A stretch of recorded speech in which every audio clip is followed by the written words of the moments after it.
Zikrul hasanat al-madiyah. Kalau dosanya di masa lalu dia lupa, ini celaka.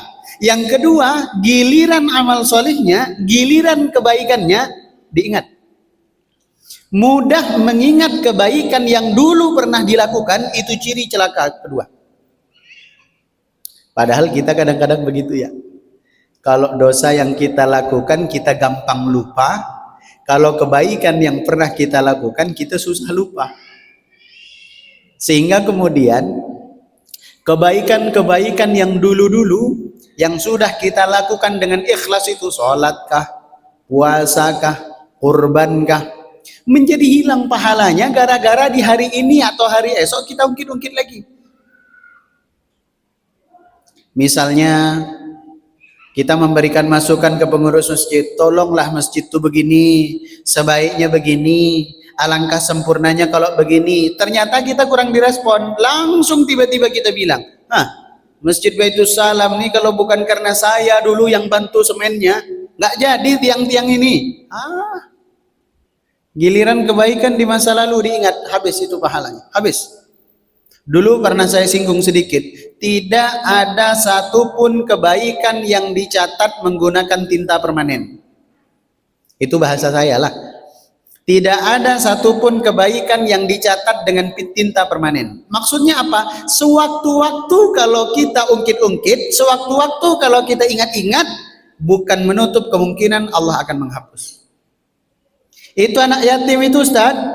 Itu dulu kalau bukan saya bantu itu, udah jadi gelandangan dia. Sudah saya bantu sekolahnya, sudah saya biayai hidupnya, sudah saya bayari kontrakannya. Begitu udah sukses sekarang, datang ke rumah pun tidak. Oh, memang dasar ini anak yatim, contohnya lah. Padahal dulunya udah ikhlas, padahal dulunya sudah Allah catat sebagai pahala. Tapi karena mengingat-ingat kembali kebaikan yang pernah dilakukan di masa lalu, habis. Maka kata Nabi, solusinya kalau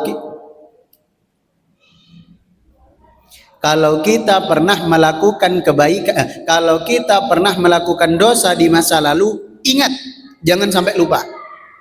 Tapi kalau kita melakukan kebaikan di masa lalu, lupakan, jangan diingat. Karena dengan mengingat kebaikan di masa lalu, bukan hanya pahalanya saja yang hilang, tapi keikhlasannya juga akan berkurang. Itu udah pasti. Sementara kita kan kadang-kadang kebalikan, seperti yang tadi disampaikan. Kalau dosa mudah lupa, kebaikan mudah ingat. Seharusnya sebaliknya. Kalau kita melakukan kebaikan, saat itu kita lupakan kebaikan itu. Karena untuk menjaga pahala dan menjaga keikhlasan. Makanya sebaik-baik kebaikan adalah kebaikan yang dilupakan. Sampai suatu hari ada seseorang datang ke rumah kita.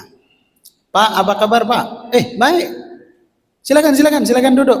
Akhirnya ngobrol lama. Bapak ini siapa sebenarnya? Kok tiba-tiba bertamu ke rumah saya? Saya dulu yang Bapak bantu ketika di Batam dulu pertama.